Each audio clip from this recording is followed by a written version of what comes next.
Yes, så står vi her efter sidste havnemøde. Hvad tænker du? Jeg tænker, at det har været en rigtig flot proces, vi har været igennem. Og jeg tænker,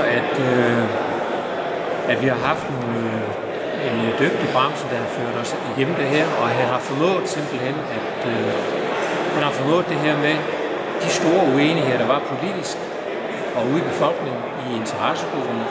Der har han formået simpelthen at få sat så mange fakta på nu, at det bliver rigtig meget nemmere at tage en politisk beslutning omkring det. Hvad har været sådan de største øjenåbner hen igennem processen?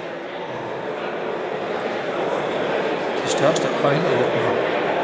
Det største øjenåbner, det har jo været den der med, som han har kørt med igennem hele processen med, at vi er nødt til at tage et valg.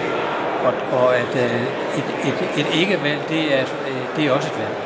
Så det er nok det er en af de store øjenåbner, og det er jo nok også det, der har målet os politikere til at sige, at vi skal have taget den beslutning her, og den skal tages nu.